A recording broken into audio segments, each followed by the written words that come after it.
Hey everyone, welcome to the Smoking Tire Podcast. On this one, we are doing it live. All the new podcasts we are doing live on our YouTube channel. We will promote them on our social media, Facebook and Twitter beforehand. And we are utilizing a feature that YouTube has called Super Chat, which is after we promote the show, anytime during the show, during the recording, or beforehand, you can post a question into the Super Chat and we will get to it live on the show. Even if you aren't around to hear that answer live, it will go in the show, and the shows will go up in the normal podcast airing manner later. So we do it live, and then the recorded episode goes up later, and you can ask your questions, guaranteed to get them on the show with the Super Chat function through YouTube. And we'll look out for that YouTube subscription announcement when the show goes live.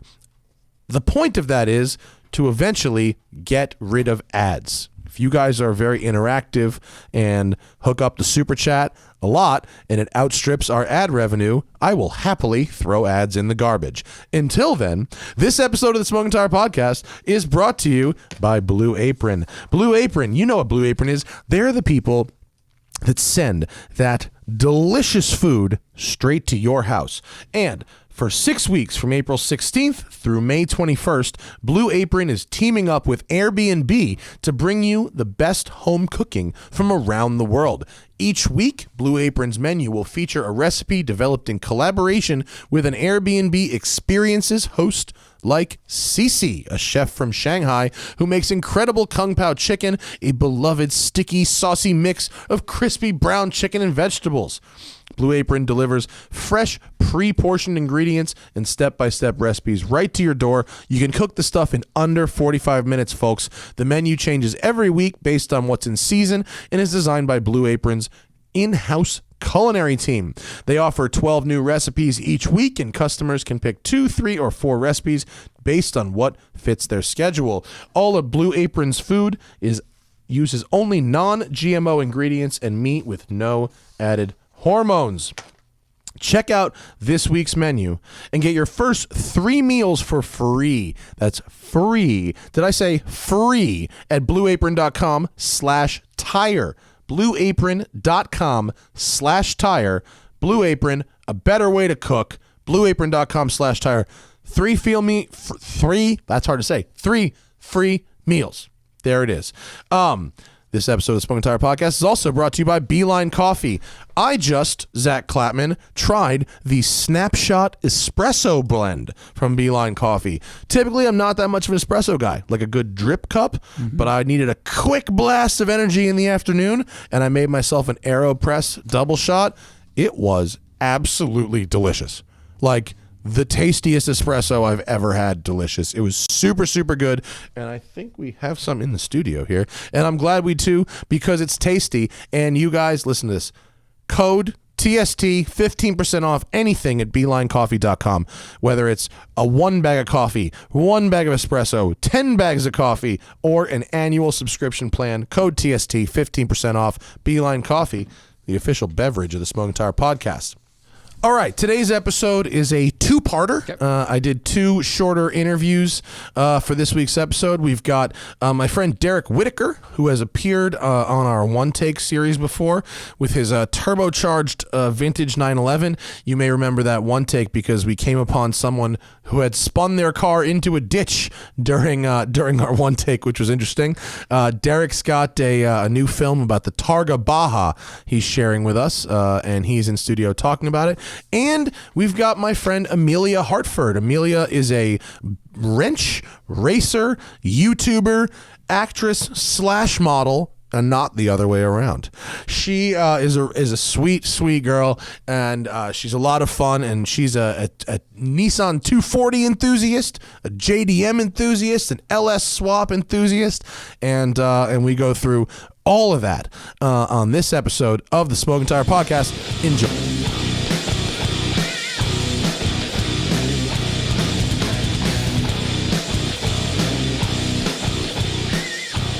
I do the intros like at the end of the ad, so we just kind of roll into it. Yeah.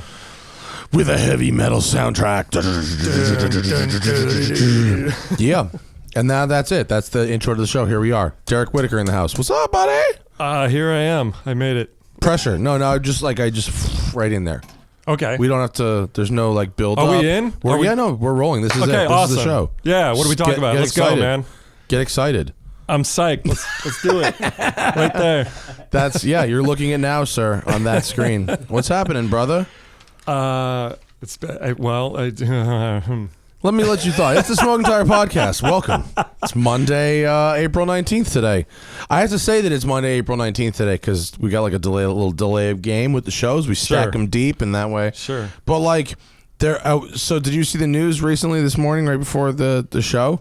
Like the Uber, self-driving Uber in Arizona killed a pedestrian? And I thought, wait, there was somebody in the car. Yeah, there was a human in the car. There was a human in the car. There was a human in the car that did not prevent that situation. And there was the pedestrian was pushing a bicycle across the street.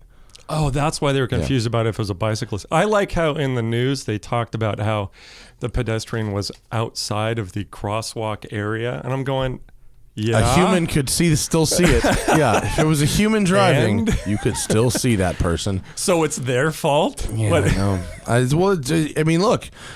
It's going to bring up a lot of issues. That's why it's important to say the date today, because by fucking tomorrow, there's going to be a whole other range of issues. And by the time this airs, which is in like, I don't know, 10 days or something. Couple weeks. Yeah, there will be like this could be, the beginning of the end of the world. This one car crash. Is this the beginning of the robot apocalypse? Robocalypse? There's another picture in the news today of Jeff Bezos walking a robot dog. Fucking see, I'm serious. It's like it couldn't be a douchier photograph of a douchier person doing a douchier activity. I love to see pictures of these like ultra rich guys back before they were rich. Yeah, like Bezos and Elon Musk's desks in 1999 with like the Crayola. And you're like, oh, they're nerds. You have to include the term walking, Tim, I think, because I think there's a lot of Jeff Bezos and robot dog images that you have to sift through. I don't know. Maybe it was bullshit. Maybe it was fake news. Maybe I'm responsible for spreading. Yeah. No, I'm not. Look, that's today. 8 minutes ago. There, that's not fucking bullshit. But, you don't put a picture there. There. That's the picture of the douchiest image ever. Welcome to the future, people. I like how his hand. Wait, is it? He got. Oh no. Okay. All right. He really got stylish when he got rich, too. I mean, I know. Right? Money works on Jeff Bezos. He went full on Marty McFly. He really does look like he looks like old evil Marty McFly. You know who he is? He's Flea. He's Flea's character in the future. Yeah. What was it? Well, wait, no, Needles. Flea is Needles. What are you, chicken? McFly! I was monitoring that scan you just interfaced. Oh, wow. Going deep. Fujisan! Konnichiwa! Sorry. That's all right. What's happening, Derek? Should we say who I am? Oh, I did that already in the ads. That's what I was saying. Okay. Remember when I said the thing about how I was going to intro you? But I'll do it again if it makes you feel more headspace. No. Derek makes music professionally. I do. And drives sports cars semi-professionally, recreationally. And you're now a filmmaker of sorts. Sort of, yeah. With We Live Machinery. Out on in Mexico. Adam Carolla's Chassis Media. Yeah, well, so actually that is... I did watch your film, and we're going to talk about that. Sure. I didn't look up a fucking thing on what Chassis Media is, so do you want to tell me about that? It's the media company that he set up. And it didn't even occur to me after we set this up that you had the TV show with him. Yeah. I was like, oh, you guys are buds. Yeah, the speed show. Okay, yeah, I know Adam. Yeah. But I focus on his alcohol business more so than his filmmaking. Yeah. He set up he makes the documentaries. He made the Paul Newman documentary. He made the 24-Hour War. Yeah, which is good. Yeah, I like that one quite a bit. And then, so what they've been doing is picking up other documentaries. Oh no! Oh, was that you or me? That's me. You know what? At least it wasn't me. It's usually me that's the asshole. Silent. I thought that worked. Nope. So they pick up other documentaries. They've been picking up other documentaries and then distributing them. They're digitally distributing them, and then what they're going to be doing, what I've been told in sort of loose terms, is setting up sort of like, the streaming channels, some stuff through Amazon and iTunes. Oh, okay. And you know, like you get the little icons for Yeah, channels on your TV. On your and Apple stuff. TV, yeah. So it'll be the chassis group, whatever's Something like icon. that, yeah. Maybe they'll show it on some airplanes. I don't know. Dude, you know what? That shit is baller. I know. It's really pimp to go on. You know how baller being on an airplane is? I was approached by Emirates Airlines. Yeah. And Emirates fancies itself so baller that they wanted me to pay them to put my content on there. To pay them? Yeah, and the argument was that so many CEOs and dignitaries and whatever would see it that I would end up with some massive deal as a result of some fucking guy watching my shit whacked out on McAllen 18 on a flight to Dubai. It's your path straight to the top, man. Ugh. How much? Trade for print. TFP. Yeah. Trade for exposure. Exposure. TFE. Exposure. TFE. Great exposure. Well, you're in the industry. Did you TFE a lot? How many times I've seen like great exposure, you know, you'll get a copy of the movie, you know, like you do a scoring for a short film or something. You'll get a copy of the movie. No budget, but copy and credit. And I'm like, fuck you. Yeah. So wait, so how does one? I'm curious about this. Your job is like sort of lampooned a little bit in the movie Forgetting Sarah Marshall. Do you know that movie? Actually, with Jason Segel? I work on one of the shows that's very lampooned. Yeah. Yeah, the NCIS kind of thing, right? Where it's basically the tones. Dun. I work on another show doing that. Yeah. On NCIS, I do like the Abby music, which she's leaving the show, so who knows? So you just do one character's. Is it an overture or something? Well, it's like when you go into her lab, it's like what she has playing. Oh, really? So it's a specific type of electronic music, and it's like me and I think like one or two other people that do it. Oh, really? So I get about half of them. Since that's funny. I didn't realize season it was 8 or 9. I didn't realize it was like that. Yeah, well, they call it source music. So, I mean, I don't actually score for the show, but if anybody asks, I write for NCIS. And then Queen of the South, I work on. That's the USA show. It's like the over-the-top narco drama. Oh, I haven't seen that one. Yeah. Is it a good show? I like it. It's way, way over the top. Just over the top, like Nip Tuck over the top? That was the most over the top in the killing people, blowing people's heads off, explosions. That sounds fun. Yeah, it's fun. It's like a southern mafia gang type show. It's like Mexican narcos coming into Texas and then back and forth. Cool. Yeah, I'll check that out. It's cool. So when Derek was on our video show, he brought out this really cool Porsche, and then it fucking started raining all hard, and his car was like on slicks, and like you could skate down the road. Yeah, but the best part though, the Malibu in the ditch was the best part. Ditch. Yeah, a guy drove into a ditch right in front of us. Oh, it was so funny. That poor guy. He did not know. I mean, he was like just lost in the world, that poor guy. I think he was a little like in shock. He didn't seem like somebody who had dealt with that sort of situation a lot. He was like, oh my God, life is ending. The world is coming to an end. And we're like, dude, chill out, man.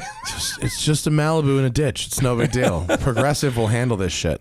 I love how he wanted to get in the back of the car too. Oh yeah, he's asked for. I mean, it was raining, and if we had a back seat, I would have offered him a ride. But roll cage, dude. I don't know where you're gonna sit unless you want me to get out and he can take you down the street. 100 feet, literally 100 feet down the road. He got sorted, and honestly, given the fact of what he was driving, it was probably for the best. I think that was like one of those old Malibus that really was terrible, right? Was it a new one? It was like an early odd. It's an old one, yeah. It was a shitty one. Yeah. Not that they made a good one. Since the 60s. It was a great Malibu in like 68. Now, not so much. So what's happening with your car? Have there been updates to it? Just keeping it going, mostly. I toned down the fire a little bit. The fire was fun. It still shoots a lot of fire. So it's an older Carrera narrow body with a turbo motor in it. SC. An SC with with a quote 420 wheel horsepower. So it's probably we changed out some stuff like injectors and things. So I mean that was what it was dynoed at originally. Yeah, it felt as close as makes no difference. If it feels like it, then, it felt fast. That car. I mean, granted, it was slicker than greased owl shit when I drove it, and so that adds to the squirreliness. I got that scary grin on my face a couple times. Yeah, I did too. What else is happening? I almost totaled it in Mexico. Did you on the event? On or Targa was it Baja. a separate? So what is Targa Baja? Tell them about your film. We Live Machinery. We Live Machinery. It's it was actually shot in 2015. On the second running of it, what it is it's a classic car rally in Baja, Mexico, and we get some okays by the government, and I would imagine some money exchanges hands, and the federales go at it, and we and the speed limits turn off. Is that the idea? Yeah, pretty basically? much. Yeah, and you get in the cities. We get the municipal cops escorting us through the cities. Sometimes. Most of the time, it's just like this last one that we just did in November. It was free for all. Or late October. Are you treated like rock stars in the towns? Or are you treated like nuisances? A little bit. The first year more so than any other ones. I think they're kind of like, okay, they're not spending that much money. Buying a lot of gas and booze and some dinner. So because I'm sure they pitched the town with, these guys are going to come and buy shit at all your businesses. Yeah. We do. We spend money at the hotels and the but you're tired. You're not like you're going to go on a shopping spree after driving 500 miles in a day across Mexico. When we're in Ensenada, it's not like when the cruise ships come rolling in. When the Baja 1000 or whatever goes through there, it's literally tens of thousands of people. Yeah, this is. So they're used to a certain level. In the year of the film, there were like 115 or something people. So 62 cars, I think, went across. Some got towed back. Yeah, some, on the there's a lot of upsides to Mexico, but there's a lot of downsides if you're driving anything old and European. You'd be surprised the ingenuity of the mechanics in there. They're in Mexico? I'm not surprised at all. Porsches and Alphas. Amazing. And you got a lot of the Baja guys. I meant more in terms of finding a part if you needed it than the ability of a dude to turn the wrenches. I'm sure they could figure that out. Yeah, if you break something. Well, like with my car. A lot of the engine is bespoke, so if something breaks, I'm screwed. Well, yeah, but wasn't your guy, like the TRE guy, wasn't he there with you? He's the guy that sponsors it, yeah. So at least you've got him there. That's very helpful. I'm not coming with a bevy. Yeah, there's a bunch of guys down there that say that's broken. We can't get that. So that's sort of the tough thing about Mexico, isn't it? Which is why I was really leery about taking it. I actually built it for the one in 2016. I built the motor and everything, and then the night before, the intercooler blew up. So I went, okay, it's not ready because we had just built it. Yeah. So I took my other car and then this year doing a build for an event in a foreign country to me seems unwise. Yeah, that's very highly unwise.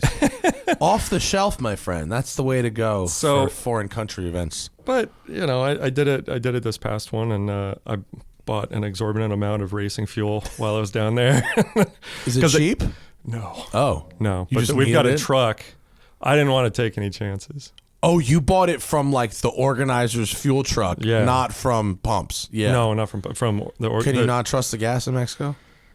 Usually, typically, what happened recently is that I don't know the terminology exactly, but they defederalized the petroleum industry. So they started bringing some American petroleum down there. So I think the gas cleaned up a lot in previous years.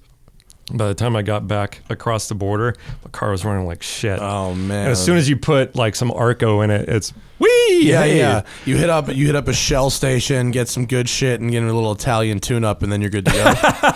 Yeah. Actually, I heard the best gas in this area is Costco. That's what everyone tells me. All the tuners tell me Costco's got really good gas. Do you got to have a membership? Yes, but it's cheap. I mean, the membership's cheap. Yeah. It's like $100 a year or something, and then the gas is cheap. There happens to be one near my house, and the gas is that helps. It's the only place around where gas is under $3 a gallon. Actually, I'll see. I think my new storage space.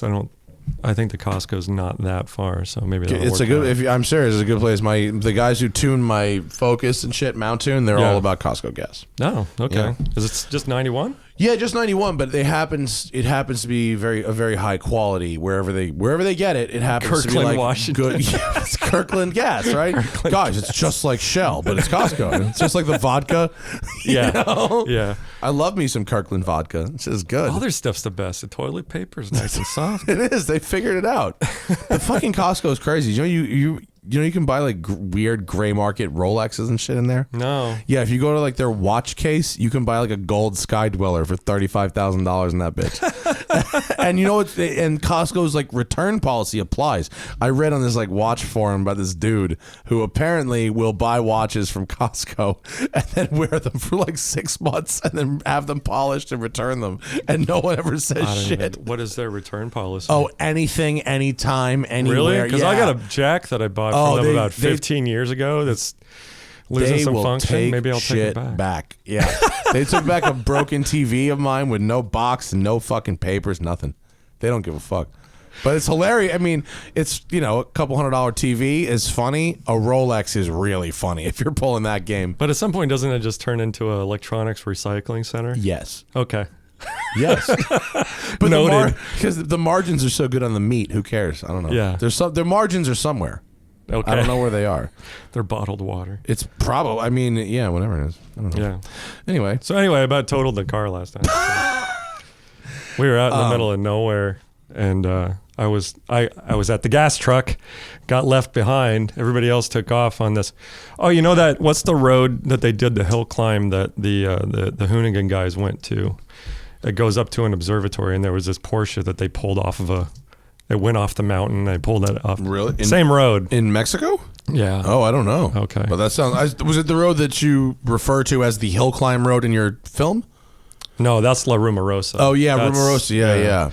You said it. There was like a thing on the screen that said like one more run up the hill. Did the route double back on itself a couple doubled times? back on it when we stayed in Mexicali, and then, but that was awesome. That was a free for all because the second time there, we all kind of like went, okay, now we know what this is about. And it was just. I do find that in vintage cars, the rules tend to apply a little less. Oh, with the Yeah, because I've done these rallies in in modern supercars and shit, and they everyone treats you like you're a complete asshole, which you are. In a vintage car, you're still just as much of an asshole. You're just slightly classier. you blow by somebody at over 100 on a freeway in California, and people are like, Yeah. thumbs up. Yeah, in an old car, it's like, okay. Yeah. But Mexico's, general sense of lawlessness, I think, bodes is good for. Yeah, and they get out of the way, too. Like, people pull over. Yeah. Lane discipline is actually pretty good there. Yeah, and they get, like, onto the shoulder. If it's a 2-lane highway and you come running up on them, they're over on the shoulder. Yeah, they did that in New Zealand a lot, too. Like, really courteous rear view mirror watching. And then when they don't do it, check the plate. It's usually a California plate. Oh, really? Yeah. That's funny. I didn't think about that. Yeah. Well, I do think it's entertaining when we see Mexican spec cars running around LA once in a while. You're like, Lobo, what the Oh, right, yeah. That's an interesting little pickup truck. What is that? Yeah, and there's a thing in LA for those not from LA, which is most of you listening. People do like the MDM badging as well. I've seen a bunch of like lower Jettas with like Bora badging on it. Oh, they do the Mexican badging. Yeah. Whatever. But how are the roads? In the video, it looks pretty good. Last year, 2016, they were awful because they were doing construction on a lot of them. This year, they were all amazing. Like fresh tarmac. Or even just the remote roads. The one problem that we had was the desolate hill climb road that went up to this observatory. There were all these like, I think they're like for flood channels. Yeah. So you're flying along at a $120, and then all of a sudden the road drops out from underneath you, like. Yeah. Wait, like you mean like a flood channel that cuts across the road? Across the road. Oh, so like the road, just a dip? It's like a hardcore dip. Like you slam on your brakes and you hope that you slowed down enough. And one guy. So many people bottoming out. I launched a couple times. I got some air. And one guy, a friend of mine, he caught. This wasn't even one of those things. It was a cattle crossing. The first car went across. And it popped one of the rails up, and the second car goes across, and when he hit it, it threw it up into the air. And by the time the third car came, it hit the front of the car and totally took the splitter out. And it was a wide body 964. Oh no! Fully, it was a race car, like RSR spec. That's awesome. Kind of thing. Cool. Yeah, but you ever see the Tic Tac car? The car with all the Tic Tac stuff all over it? No. Oh, okay. There's a Tic Tac car? It's Tic Tac livery. Oh, no. Yeah. Can we look for a Tic Tac livery, Tim? Tic Tac 964. On a 964? Oh, wow. Look at that shit. Look for... oh, wow. Tic Tac. I like the Tic Tac livery a lot. All over the place. You pick, that's an E30, but that gives you an appropriate... That is a dope-looking E30 with the Tic Tac livery. Lufka Colt. I really like that. Yeah. That's great with those like Group B looking wheels. That shit is badass. The white, you could do that in any color too. You could invert those colors and that would be just as dope. And this one's done really well. Yeah. It was done by Oscar Bache. Oh, really? Yeah. He had a business doing it. So doing race car liveries? Race car liveries. Oh. He's not really doing it anymore, but he's got a Repsol Lancia Delta. Is that the 964 at the top there?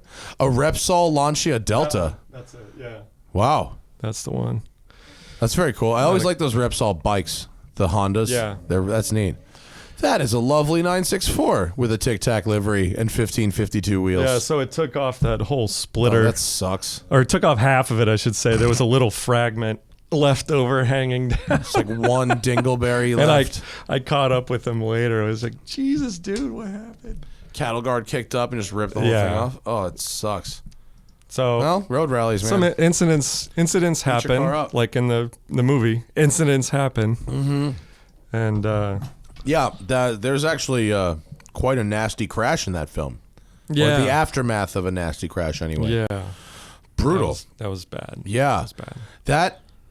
Is that guy okay now? Yeah, he's got a limp. Right, but his leg didn't get amputated, right? No. It seemed like his leg could have gotten What amputated. I was told afterward by Paul Kramer was that like they wanted to amputate his leg, but they kind of finagled it so that they didn't. He's got all kinds of metal pieces down there, and he's walking with a limp, but he lived. I mean, I saw that was the amazing. guy. He was the guy in the 240Z. Yeah. Fuck. You showed it for a minute. The side of the car was like gone. Like the car was cut in half. Ripped away the car from around him. Brutal. And then the pedal box kind of caved in and trapped his right foot in it, so they had to pry him out. And he had a passenger in the car too. And that guy was fine. I mean, not emotionally. He was kind of going through shock when I saw him. And yeah. This is all stuff that isn't in the movie. No, but it's not. But there's the impression of it. It was really scary. Yeah, I mean, a foreign country, vintage cars, no safety features, in the middle of nowhere. Yeah, there was no cell reception out there. So did someone drive him to the hospital? Yeah, there was one of the cars behind him happened to be a doctor. One of the cars on your rally or a local? The first car right behind, on our rally. The first car behind him on our rally was a CHP officer. Okay. The second or third car behind was a guy in an 80s, like an E28 5 Series, because his car broke like a couple days before, so he took that, and thank God he did, because he was the only person with a back seat. He had a back seat. So. Yeah, and then we picked up this woman that was fluent in Spanish, and they went on to Ensenada ahead of everybody, and then just like with a guy missing half a leg, gushing blood in the back of the car. It was his bones were shattered. I mean, his leg wasn't broken off, though, but it was extremely. Anyway, this is fun. No, it's a super downer. I mean, I was on a rally with modern cars in 2010, and there was a big crash, and it was extremely fucked up, and it put a big, no one really even got hurt. It was, I mean, it was a big crash in terms of like it was messy, and it just scattered cars and parts all over the highway. How many cars were involved? 2 or 3. Jesus, all rally cars? No, two rally cars and then 2 or 3 other, like the crux of it was someone didn't really check their blind spot, and when you're driving like that, you typically don't expect if you're weaving and kind of making moves, and so you wouldn't expect to need to check your mirrors because you are passing everybody at a rate where nothing is passing you, except on a rally like that. Yeah, which is, you know, you think you're the fastest car, but you ain't, and so he or just always check merged into another rally vehicle, bounced off. This is on like a freeway or something. Yeah, bounced, ping ponged a bit, and that's there's the. You've said that you don't do those kinds of things anymore. No, I don't. Because of that. Yeah, I don't like the attitude that it cultivates. In when and combined with people driving. Yeah, that's what I do like about the people that go on the Targa Baja. It's a really conscientious group of people. And they're people, they are fully aware of who the fast people are and who the sort of moderate people are and the people that are just going to putt along. And but the fast guys we're all used to driving with each other at this point. If you're close friends, it makes a big difference. And with vintage cars, usually it tends to be, even if you're going quick, you don't see as much of the craziness, really. Yeah. You don't see a guy hitting a shoulder at a $130 in a vintage car. No, to go so around much. To go around a semi or something. You don't, it's just not the same really mindset, I don't think. Yeah. You still see, I mean, I haven't been to the Emilia, but Alex Roy tells me the Emilia is fucking nuts. Really? And that it's basically just gumball, but because the people are so much richer, nobody cares that they're just like drunk and on coke and $1 million SL. Yeah. The cars are. It's so baked into the history that they don't care that the people are exactly the same. But over here with like the Petrolicious kind of style events and they tend to be a little chiller. Yeah.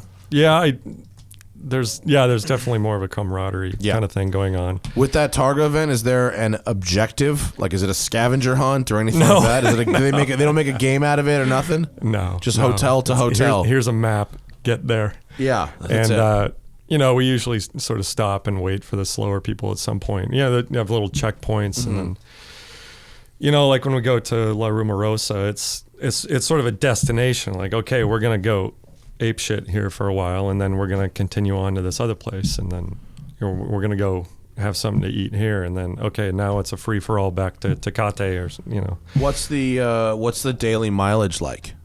Is it long days? Total, it's about 800 a day. No. I mean, total over like 4 days. It's like 800. Oh, that's not so bad. Yeah, I think the longest one we had this year was like.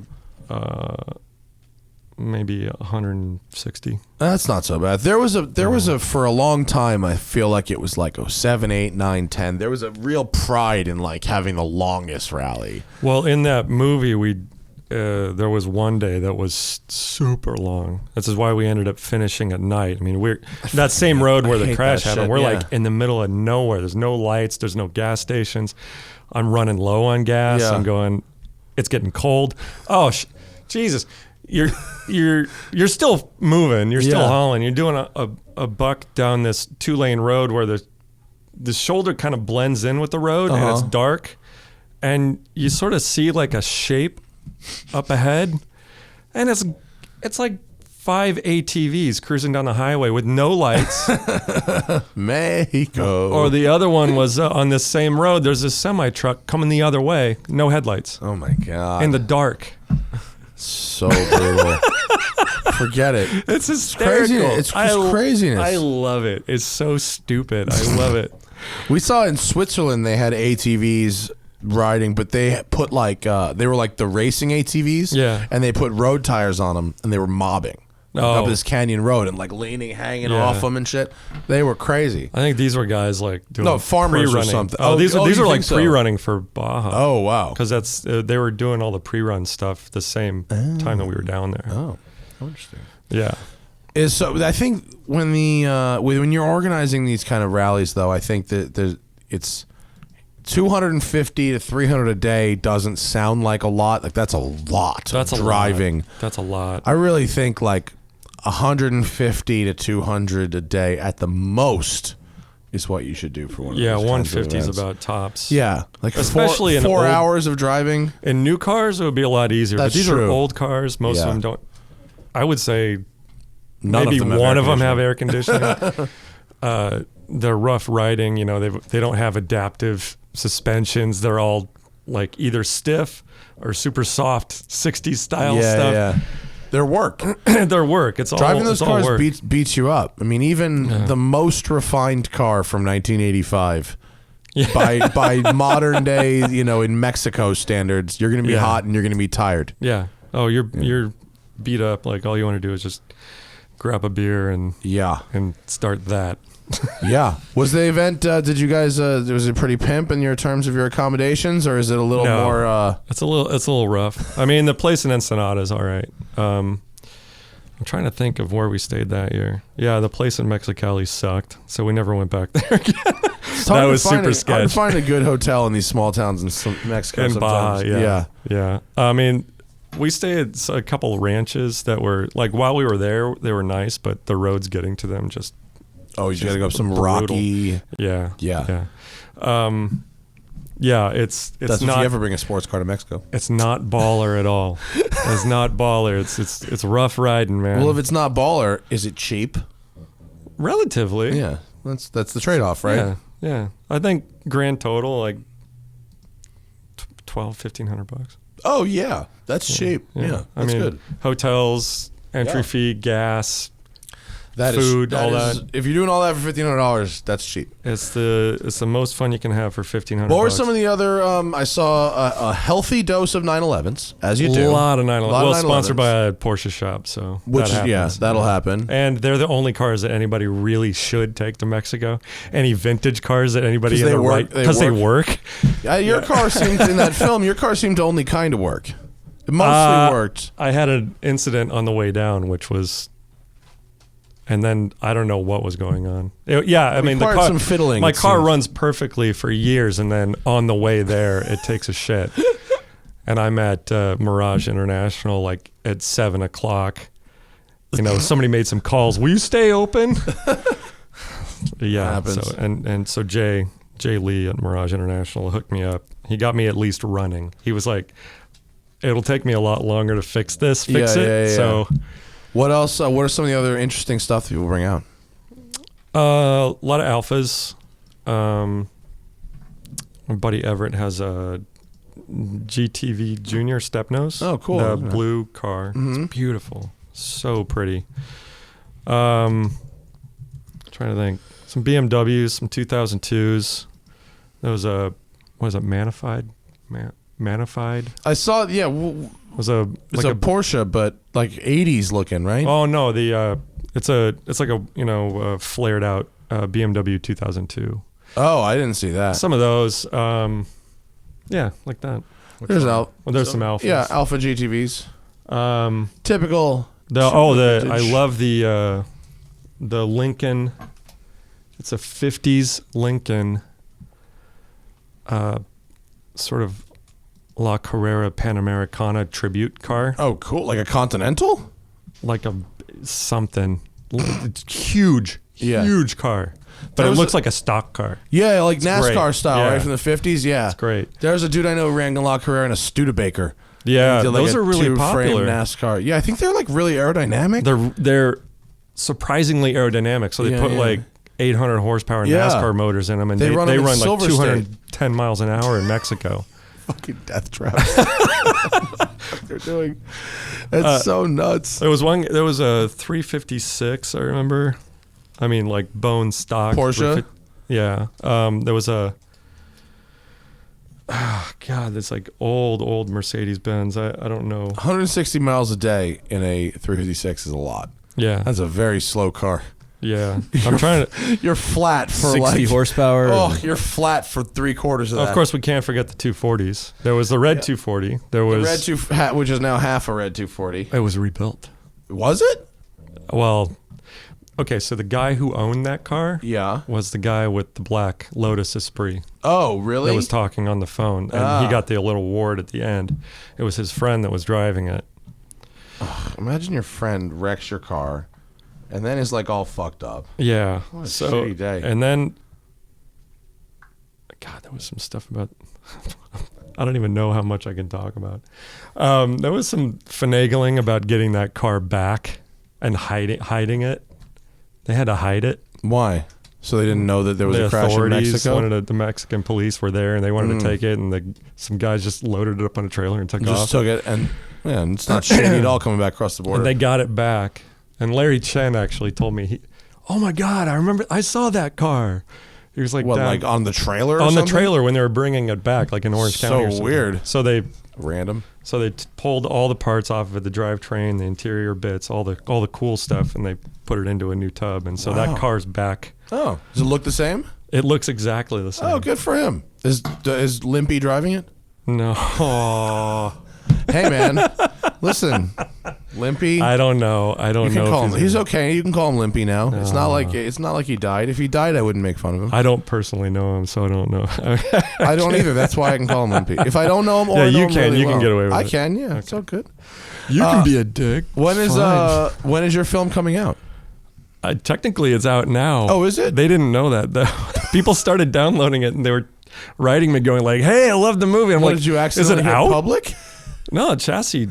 Chassis did. It's on Chassis' website. So go to chassis.com. CHASSY.com. Yeah, there it is. There it is. Yeah. If you go to CHASSY.com. It's a misspelling, but that's intentional. Yeah, I mean, it's probably to avoid confusion with the part of a car and the ball powder, which I advertise. Yeah. I fucking killed that ad. I don't know why they didn't buy another ad. They really should have, those people. Probably the comments that section. Nut powder with it became a meme. It's like Lincoln and McConaughey. Like, you can't ask for anything better than. I didn't know it was used as ball powder. Yeah. Listen, I was using this shit on my nuts long before they paid me to. So yeah, it's out now. You can awesome. download it. It's download only. It will be on streaming services at some point, I'm guessing this summer. Brilliant. Technically, I think the push for release is late April. I'm going on the CarCast. Oh, great. Late April. Yeah, it's fun. Have you been over there? I've been to the big building, but I've only gotten slightly in. I haven't gone to the original building. And it's pretty cool. Yeah. They know how to, those guys know how to have fun. Not quite, Jay's got them beat a little bit, but it's pretty fucking cool. I'm going to have to demand a tour. Oh, you get one. I mean, here's my Paul Newman this, and here's my Paul Newman that, and here's Paul Newman's body. Here's Paul Newman's head and his testicles. Yeah. I keep his testicles over here near the 300ZX because that's what you need to. I don't know why I'm doing a Caitlyn Jenner instead of an Adam Carolla. Buckle up, buckaroo. Yeah, I was just over there today because one of the files that I sent was screwed up, so I had to go send it over, and I'm just like looking around the little lobby there. This is in the bigger building. Have you been? You've been over there, yeah. The one that's like the Paul Newman shrine. Yeah. But the lobby is like the Adam Carolla shrine. Yeah. Well, Adam has the little room for himself and the big room for Paul Newman shit. For Paul, yeah. It's crazy, that place. That 935 is sick. I was there when he bought that fucking thing. Yeah. Oh my God. We looked over like, was that Adam? Adam bought that? The fuck, he get $4 million. $4.8 million. Yeah, with Bitters premium, it was 4.8. Yeah, there it is.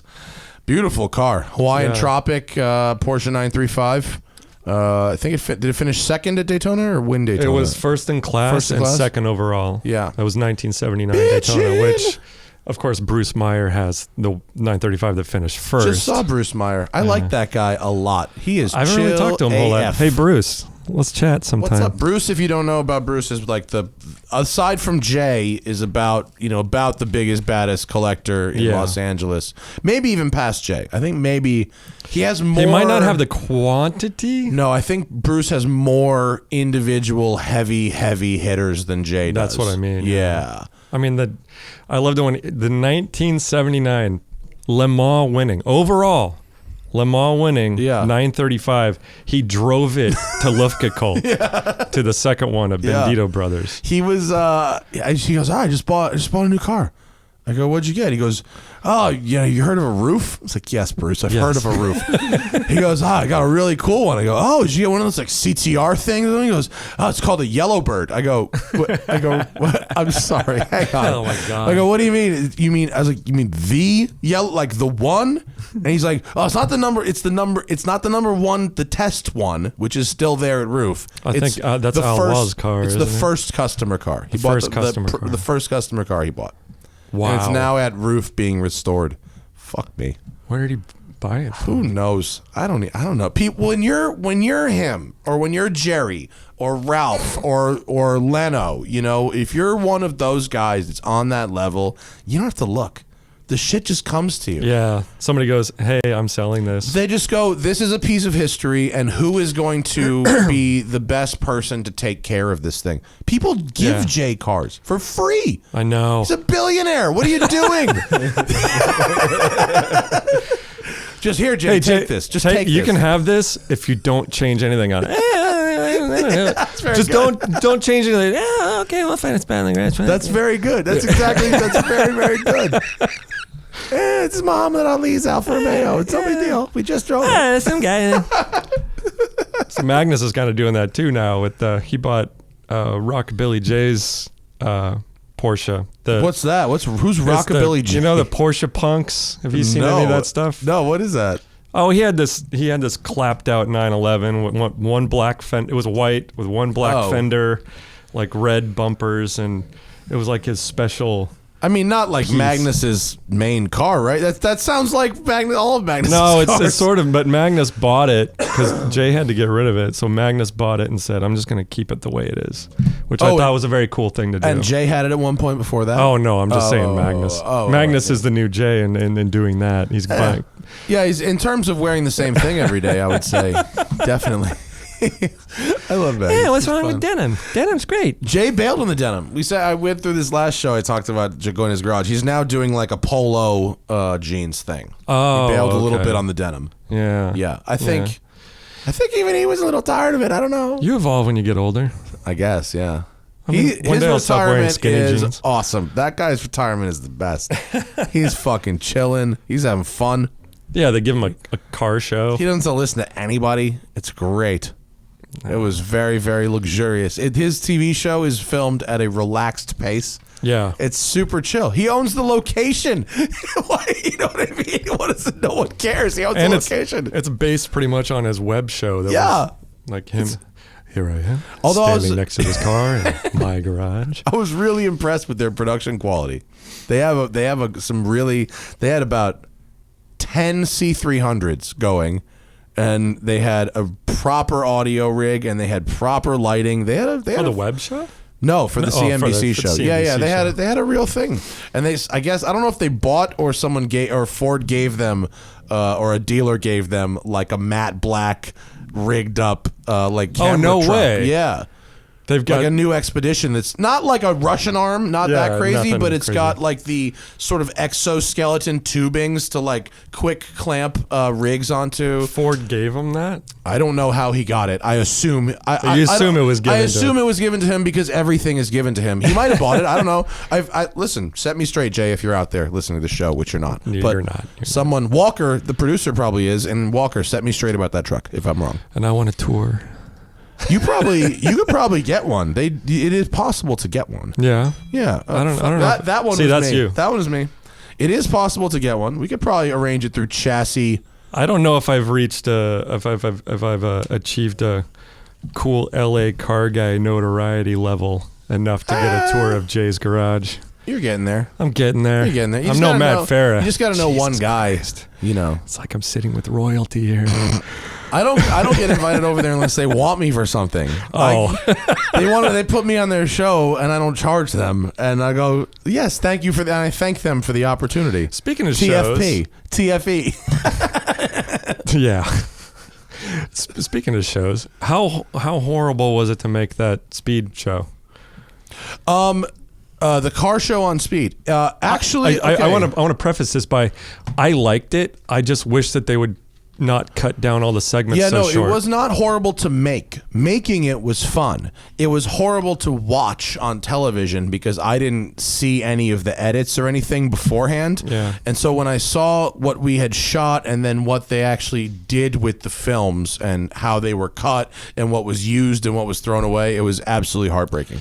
I was really bummed about it because I'm a huge Corolla fan. Ironically, It was a very fun show. ironic that I end up on his network, like unplanned. I don't think it's ironic at all. I think that's perfect. I think that's poetic justice. It's poetic. In that I was harassing everybody over there, like when I made it. Like, somebody watched this, and then like a year later, hey, would you like to, like, I've been trying to get a hold of you guys. I've been sitting on this file for a minute.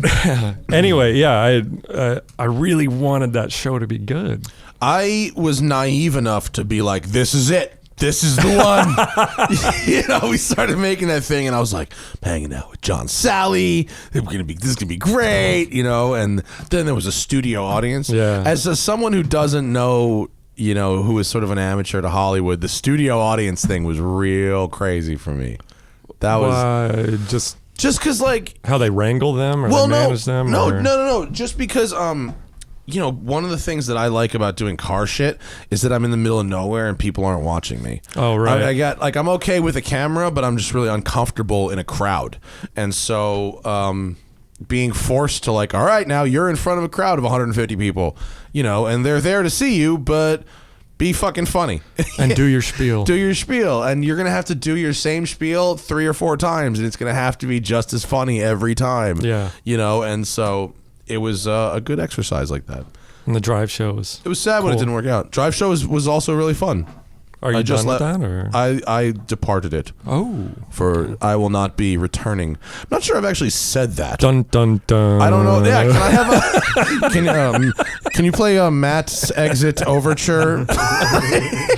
I don't know if I actually have said that on the podcast, but I'm not returning for that. Oh, wow. Yeah. We have some shit to do. Honestly. It's time to do a new thing. Yeah. Yeah. Well, you've been talking about that. I don't even know. I don't have a new thing to do, but it's time to not do the old thing. Yeah. It's time to hand it off to other people. Time to let the something happen. I don't know. I dig it. I don't know, dude. I dig it. Grass is always greener. Yeah. I tell people what I do for a living, and they're like, "Oh my God, that's amazing." I'm like, "Yeah, it is." But sometimes I don't want to be creative. Yep. Sometimes I just want to not do anything. I want to drive my 911 in Mexico for like 4 days. Can we do that? That's one of my few breaks. Can we do that? I went to Costa Rica for a couple weeks. How's Costa Rica? It was awesome. Yeah. My girlfriend came back with some sort of weird thing. But was it AIDS? No, God. Jesus, she'll fucking kill me if I... She's going to listen to this. The door was so far open. Baby. We had a great time. We were doing some... So like the mile-long zip line thing. And is that as good as it looks? It was bizarre. Because you're just going and going. You're just going. It's not registering. You're like above the trees. Like the trees, these tall rainforest trees are like 100 feet below you. And you're just going. So your sense of scale just makes none whatsoever sense. It sounds like drugs are in order for that one. Probably not necessarily recommend, but I wouldn't say no. All right, might work out. Anything you want to plug before we wrap this one right up? Oh man, I don't know. Go see my movie. We if you want to.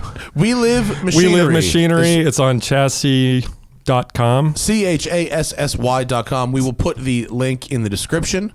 And then look out for it streaming wherever Chassis is streamed. Yeah, and I'll be saying a lot of the same shit on Adam Carolla's CarCast very soon. And look for Derek's beautiful white and gray and black Porsche at Luftgegoltz. Yes, it will be. I believe it'll be in a little special Will it be section. In a corral? Little. Patrick has things going on. My Luftgegoltz will not be ready in time. No. So, Rennsport. Rennsporten. Yeah. For my car. Well, thank you for coming in, Derek. I appreciate it. Thank you for having me. Stick around. There might be more Smoking Tire podcast after this. Just to chat and see where it goes. Yo, see what's happening. What's happening? This is it. This is live. This is the show. Here's a coaster. Cool. Bienvenue. Welcome, everybody. to this lovely Monday afternoon. Smoking Tire Studios, Amelia Hartford in studio. Hello. Welcome. Welcome. Thank you for having me. How are you? I'm doing well. Nice of you to brave traffic and come all this way. You're an East Sider, right? Sort of northeast? Northeast side? About that area. North side. 405 side. You're near mountains. Yes. Which is very much closer than me. Nice to have you here. Thank you. It's a pleasure. Thank you for having me. You're a YouTuber, you're a wrench, you're a driver, you're like model / actress or actress / model. More actor, less model. Actor, less model. Yeah. You have you have to get all your slashes in. It's the LA hustle, right? Yeah, it's all for that Insta bio.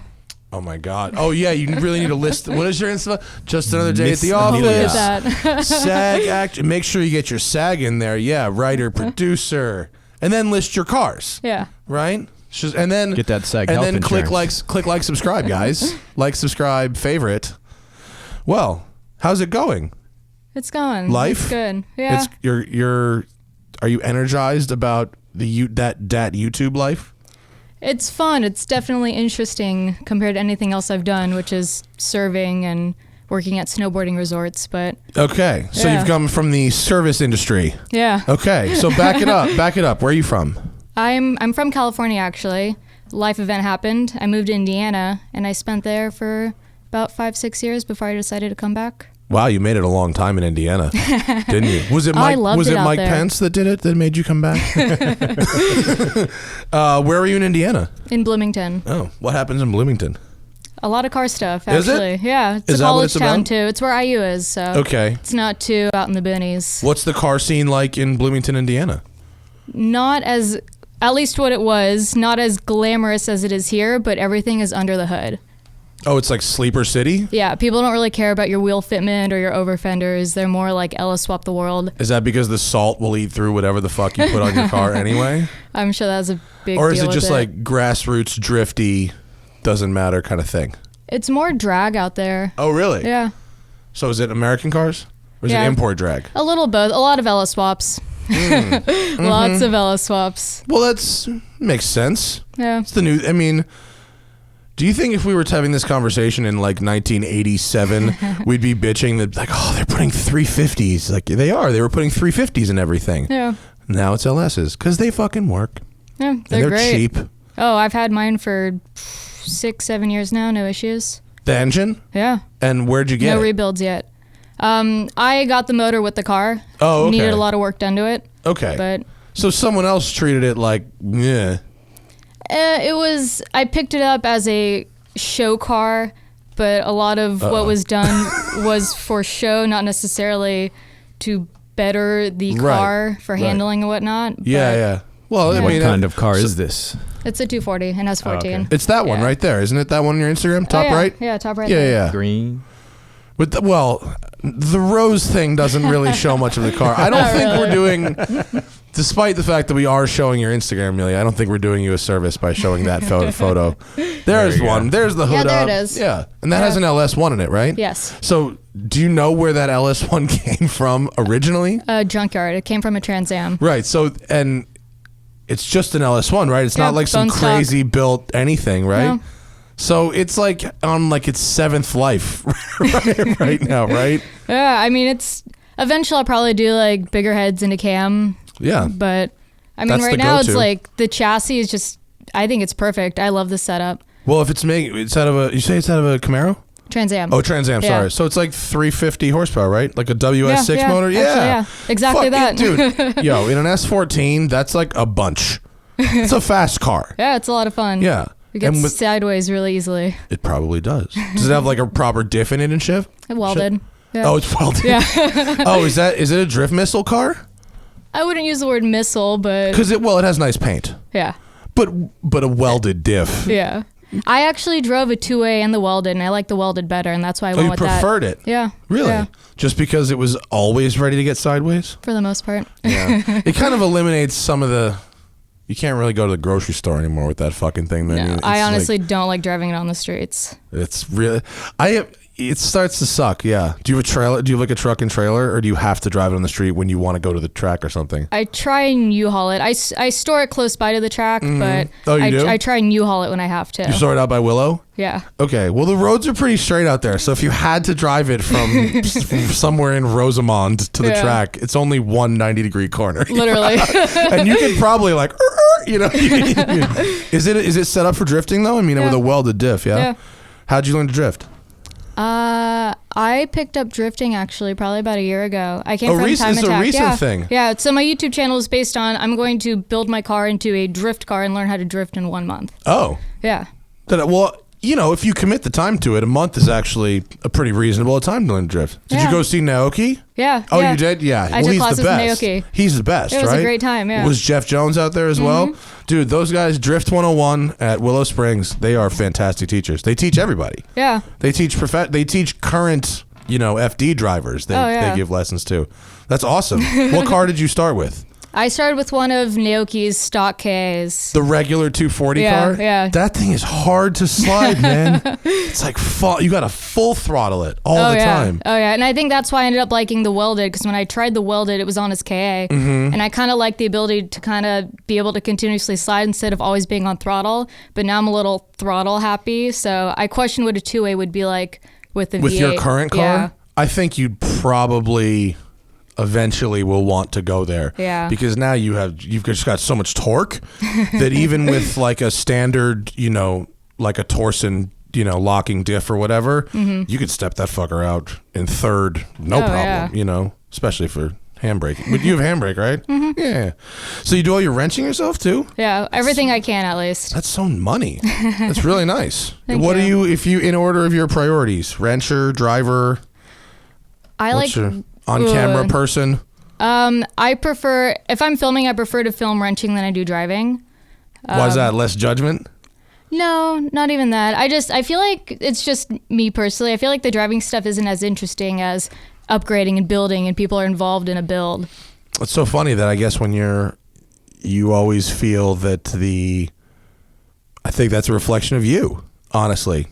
I think wrenching videos are boring, and I like driving videos. Yeah, because I'm into driving and I don't wrench. But if you're into wrenching, you think the wrenching videos. I mean, there's plenty of people that would agree with either point of view. Sure. Yeah. The good news is it's not exclusive. That's cool though. So, how did you start wrenching? When I ended up moving to Indiana, I went to a car meet. I won't explain how I ended up getting there, but I found my way at the top of a parking garage at midnight by myself. Did Bow Wow take you? It was an experience. Were you in Tokyo Drift? So you just wandered into like a car meet?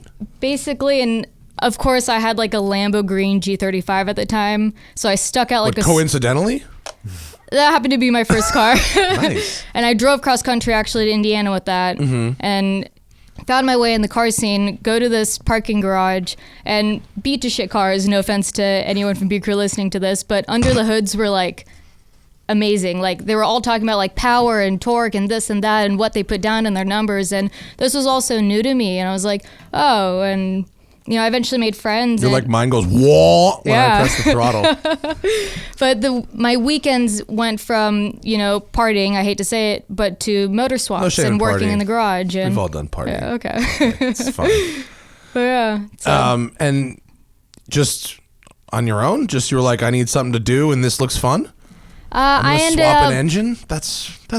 There's something happens in the middle there, right? So I won't get too into it, but the reason I ended up having to move to Indiana is that my father committed suicide. Oh shit! And it kind of like tore my family apart. So when I moved to Indiana, I found the car group as my family, and they called that B Crew. And I essentially made family with the car scene out there, and that's kind of what one foot after the other led me to an LS Swap 240. Holy shit. Wow, we went there 9 minutes into the show. Oh boy. Sorry if that got uncomfortable quickly. Wow, I guess there's a much needed distraction maybe, or thing to occupy your mind, if not a distraction. I just loved it. I don't know if I'd call it a distraction or what. I just immersed all my time into it. Cool. Yeah. And that's this car you still have? Yeah. Oh, nice. Oh, no, I had the G35. That's since I was hit. I was on my way home from the track. I was at a stop. Some guy, before texting while driving was illegal, hit me. It was an IS-250, totaled my car. I bet if it was illegal that guy wouldn't have been texting while driving. Let's go with that. People ever fucking say you're doing some reckless shit on the street when you're just driving fast all by yourself in the middle of nowhere, and it's like, this is the guy writing this comment is writing it while doing fucking 80 on the 405 right now. You know what I mean? Really? So, all right, Indiana car scene.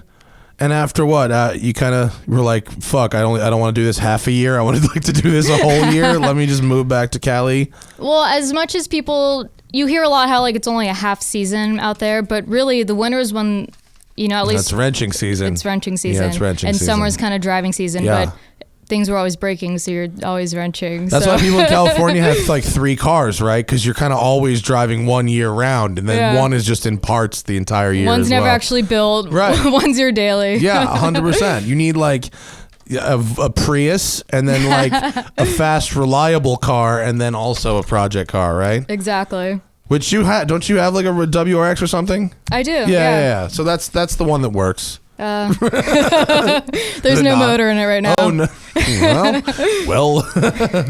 Oh, Tim just pulled up a still from your Instagram. That's from my friend Luke Huxham's video. Oh yeah, I saw that. I was like, this is amazing. I'm a huge F40 fan. When I saw that, I was like, I love what they're doing with it. Who isn't a huge F40 fan? We're looking at a Ferrari F40 with snow chains on it and some manner of camping gear on the roof. This dude Luke Huxham is a guy who lives in Japan. Really? And he's like a white guy. He lives in Japan. He was our fixer when we went over there for our Drive NBC Sports thing. Okay. And he also did.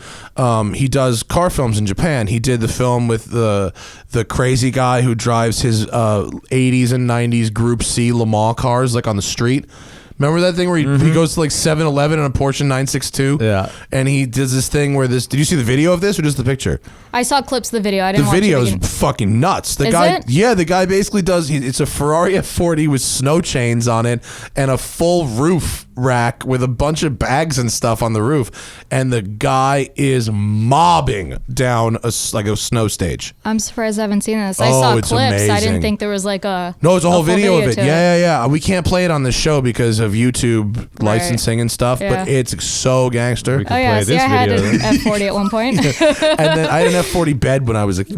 Did you really? Yeah. That's amazing. It was actually it's a lie. It was not an F40 bed because this was pre F40. That's how old I am. It was a Testarossa bed because the Testarossa was the hot shit. So it had the strakes on the side. That's That makes for a awesome. better bed anyway. It was wider. Yeah. It was a better bed.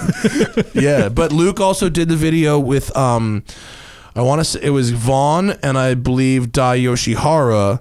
Dai has the Drift Lambo, right? The Drift Mercy. I don't know if he still does. He did. I'm pretty sure he did. Yeah, this video is from like 3 years ago, and it was Vaughn and Dai tandeming up one of those crazy, toge roads, and Luke Okay. made that too. Oh no shit. Yeah. Oh, can I cuss? Yeah. Okay, cool. Yeah, Fucking A, fucking man. shit. You can drop a C-bomb, like whatever you want. Sweet. I might, We don't have many the one C-bombs. you shouldn't say, but everything else is pretty cool. All right, here's a real question of you, is because I know. Do you find it hard to be taken, like, quote, seriously? Because I put that you were coming on Facebook, and our audience is just retarded. The comments are just so terrible. I read those comments on my way here and wish I didn't. No, I mean, honestly, people Like, treat I women. can't come. People treat women so badly on our show, and it's like we have like a 99% male audience, and so 5%, 95% of them are just normal people, but then 5% are like, Jesus, don't let them talk to girls. Is it the show or is it the majority of the scene? Well, that's what I was going to ask you. Is Yeah. if that is what, because I didn't go through and read all your comments on YouTube, but am I afraid to, or is it not so bad? Is it more supportive when it's your I thing? wouldn't advise it. Is it brutal? They used to be worse when I first started YouTube. They've gotten better because now it's like the core, who I call E crew. It's like the family B crew, E crew. They're very supportive. I think that a lot of people took a while to accept that I'm a girl and I like to work on cars, not make sandwiches in the kitchen. Is there really a sandwiches in the kitchen contingent? Is that actually really? Yeah. No, Middle America's big. Is that why you left Indiana? Were there sandwiches in the kitchen? Too many sandwiches in the kitchen. Yeah. Well, but it's tough because, like, look, I understand how Instagram works, and so having some model type photos interspersed with wrenching probably goes some distance towards getting followers, right? Sure. But you're like, no, in this I'm really welding, I'm really doing this engine swap, I'm not just, I didn't just pose for it later. So do you find that shit as well? In terms of the comments that I'm getting, just that it's tough to be. It's a fine line between using obvious tools of social media to grow an audience versus being taken seriously as a driver or a wrench or whatever it is that you're actually doing with your time. Absolutely. And I get a lot of comments too about clickbait. Yeah. And I think it's just me putting my face in a thumbnail with a car. Anyone's gonna think a girl's trying to get the... Pull up Amelia's YouTube channel. Let's judge right now. Is she Be brutally honest. Here's a question. I could be just so naive. No, I don't think it's the number of question marks and or exclamation points. I would click on videos, to see. That determine. It's hard. I'm so far away from the screen. It's tough to read. Tim, can you tell? Are there a lot of exclamation points and or? I see some caps locks. I see couple cap locks. I see some caps lock, Amelia. I don't know. I sense on the 0 to clickbaitometer, I'm going to give you a 5.2. 5.2. Not bad. Not too many exclamation points. Two here. Not too here. bad. Not too bad. Is the exclamation points what does it in? Exclamation points, question marks. Okay. Lots of caps locks. That's how you go to the clickbaity. But someone just told me, like, you do, the center card here with graphics. Like, I see new body kit there. Yeah. Yeah. I actually just recently had a commenter tell me that my videos get lost in his subscriptions because I don't do that. Because I don't have a big graphic like that on my pictures. So you may be onto something. But you grow a new channel. What are you, 184,000? You're Something you're like up that. there. Yeah. But you just started. You're like out of nowhere. Yeah, about a year ago. That's so gangster. How many videos have you made too?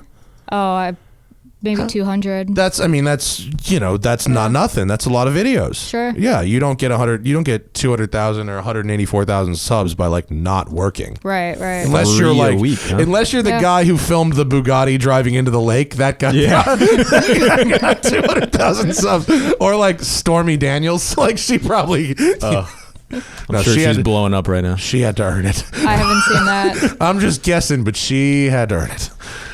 She's the prostitute that Trump is. Don't call her prostitute. She's an adult actress who's fucking taking. Oh, that was very inaccurate, wasn't it? She's not a prostitute. She's not. She's a porn star. But yeah. she's boy, is she making him sweat. It's really fucking great.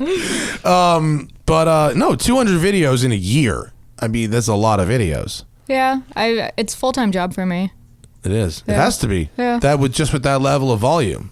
Well, that too, and then wrenching on its own, depending what I'm doing. I'm there all day. I'll put like an 8 to 12 hour day and go home, edit, if not edit the next day. Oof. Yeah. Jesus. Takes me probably about 5 hours to edit a video. Yeah, it's like an hour per minute, right? Yeah, about that actually. Yeah. You could probably dial that back. You could probably streamline that process a bit. I should. Have you had people volunteering to like do shit for you yet? Only like a couple. But Did they actually do anything? Oh no, You said no? Yeah. It's weird. A lot of people volunteer and to do stuff for me and they mean well. And I'm sure. But I'm like, if I am paying you $0, I can only expect $0 out of you. Yeah. Right, Tim? I don't know how to respond to that on either side. I'll stay out of that one. He's don't worry about him. He's cared for. He'll be all right. I'm a little better than $0 on both sides. He'll be all right. We take good care of him. He'll be all right. But no, I mean, look, editing and dealing with back-end YouTube and SEO, that shit takes a lot of time. Mm-hmm. So does wrenching. Everything you are choosing to do takes a lot of time. And then add filming on top of that.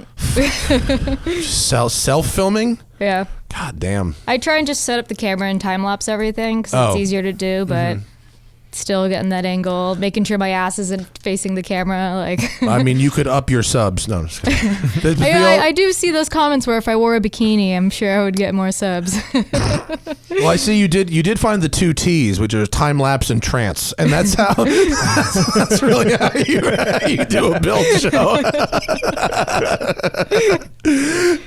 No, I mean, there's definitely an opportunity if you wanted to really hate your life to work on cars in skimpy clothing, but God, would it be terrible? Yeah, fucking, it'd be really gross. Really. So you do all of it yourself, all filming, everything?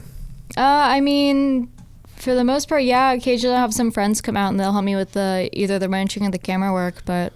I mean, it's such a grind. The universe reward hustle, though. Yeah, this is true.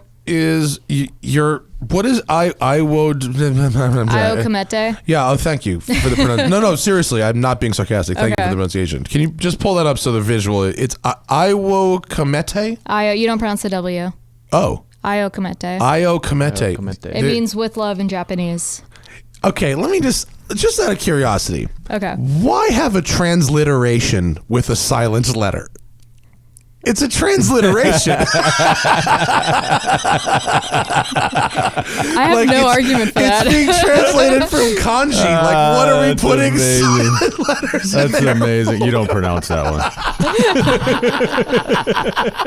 I'm sorry, but I didn't even really think about that. I was just like, this is what Google Translate that says. shit off Yeah. Google Translate. Yo, we're gonna have to edit that. Sorry, I hate being call out guy, but that's very funny. What does it mean? With love. Oh, okay. Yeah. And you are calling it out with love. I am calling it out with love. Like, oh, your shit is spelled weird. That is crazy. So, all right, oh, wow, I should have looked at your page more recently yesterday. That video there is my experience with suicide. Wow, I apologize. That should have been a flag. I put that out because I actually just told people what that life event happened, why I moved to Indiana was. Oh. Literally like 3 days ago. But it's because I dropped my quote-unquote merch line, but I didn't want to accept all the proceeds to myself. So I'm donating 10% to help with mental illnesses. Oh, lovely. Nice. Plug Dope. your merch line. Where can they find your merch? Shop.emeliahartford.com. All right. I'll buy something. Dope. I'll buy something. So look, when you're talking about vlogging and really just talking about your life, and you're a woman, that's like... It's kind of scary, right? Yeah, I mean, it's just really putting yourself out there. It is. Yeah. I feel like, I don't know. I think it's scary for anybody to be vulnerable, not to get too far away from cars, but... I think I agree with you, but yeah. but especially if you're a woman, it seems like, I don't know, she's probably fucking packing, like, I don't know. But these baggy pants aren't for nothing. I don't know. Somebody Learned saw a few me at things my in house Indian. once and posted, like, my address. I've had that on happen shit. to me, actually. Yeah. I had to block that person. I don't know if now I can't see if they're still doing it or what, but Right. literally someone went through every single comment, posted my address and apartment and building number, and it took me so long to go through and delete all of it. Yeah. You can, in certain cases, you can get like a YouTube person that can help you with that sort of stuff, which I can send you a name later. But Okay. it's it's fucking scary because you wanna. It's weird because, at least for me, the audience really is much more concerned with like my life than they are with whatever fucking car I'm driving. Right. And so, I don't know. I have this feeling that if you're a woman, it's worse. I mean, knock on wood, no one's actually shown up to the shop unannounced. Yeah. And yeah, I guess they could, right? I don't really hide where I am, yeah. Yeah. Wow. What about, I stopped by that shop. It Yeah. seemed fun. It's a lot of fun. What's the name of it? I'm so sorry. RS Speed Design. RS Speed Design. Yeah. Yeah. You can find Amelia. No, we were up there. There was solid security. We went up there. They had a bunch of RBs on engine stands. They had like 5 or 6 like big power RB26s on engine stands. It seemed a really cool.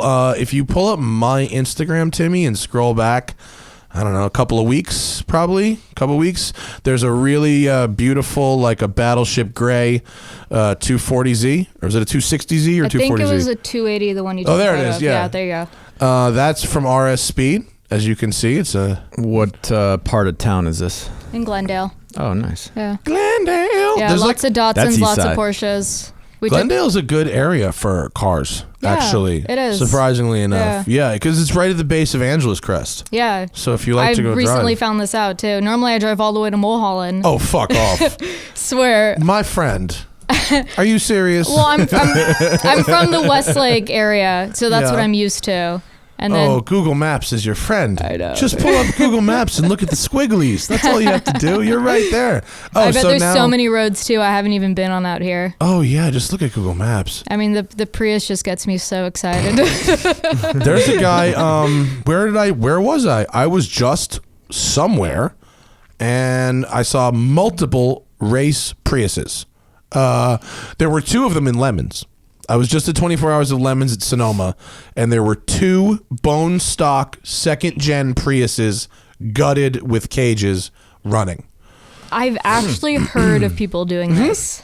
And there's another guy I've seen in LA who I've seen at Cars and Coffee a couple times that has This a is the gutted, one I've heard of, the I black think. one. Yeah. That has a gutted Prius with the Halo seat, which is it's like the the V8 supercar, Halo seat. Oh, yeah. And then it has slammed on some Enkais with like white tire lettering. I really kind of want to see this in person. It I'd like to looks- see how it handles, though. It looks like he goes to track. I mean, I I'm don't pretty think sure it's he a- does track Yeah, I it, don't like- think it's a goof. Yeah. No. I had a Volt and I fucking loved it. I loved it. It's Really? it's an amazing car. Absolutely incredible car.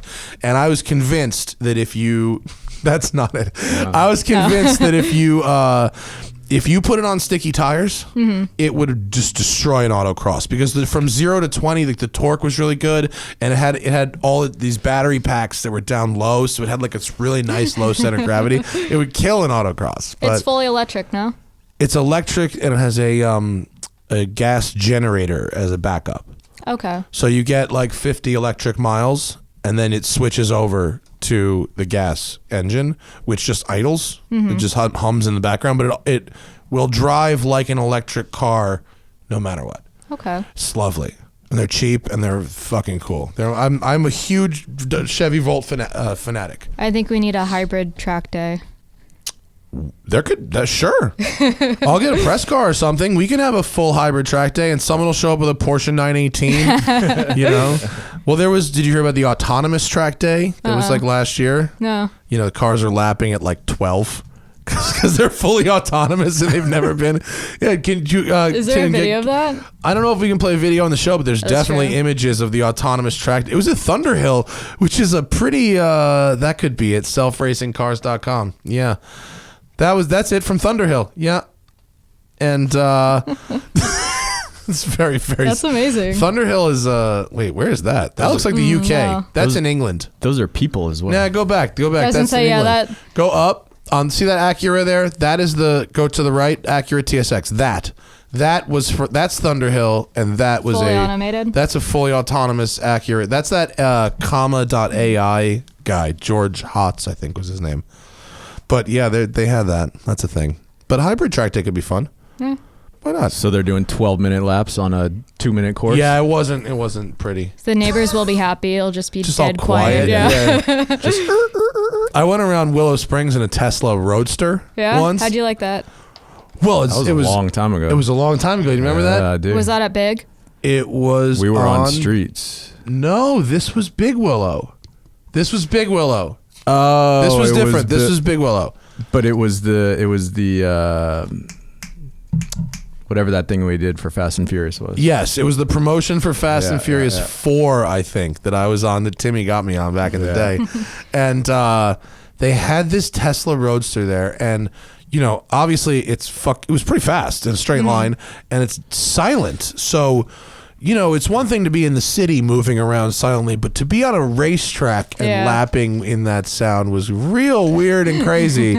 And then, it's got this big heavy backpack of a battery pack behind the seats. So like you've been to Big Willow? So you go over the Omega, and then there's sort of you gets light over the crest. Yeah. I think it's turn 7? 6, 7? About that, 6 yeah. or 7, whatever. I think 6, yeah. This car got very light and just pushed way Oh, really? Yeah. It wasn't good on the track, but it was weird and neat. Well, at least you're honest. It wasn't good on the track, but it was fun. In its own very bizarre way. But you see these the Pikes Peak cars, electric and stuff, and they're fucking nuts. Oh yeah, I've yet to go to Pikes Peak. Just had Larry Chen on the podcast, and that was one of his 5 automotive must-dos. Was it? Yeah. I have yet to listen to that one. What hasn't come out yet? Okay, I just recorded it yesterday. I think you maybe talked about it. I tweeted about it. Okay, that's where I saw it then. But it was a great show, and it's very fun, and Larry Chen is the man. If you have not worked with Larry Chen, you must. I just found out he's local, actually. He is. As of yesterday, I found that out. He is. He's closer to you than me. He lives on the east side. Oh, really? Yeah, but one of the best automotive photographers working today, and did a great shoot with my car. I want to ask you about something I saw on your Instagram, my friend. Oh boy. I saw a picture of you at Thermal with the SCG 003. Oh yeah. Fuck is that about, huh? Funny, I actually ended up going out there for a Lamborghini day hosted by O'Gara. Found out I wasn't allowed to film.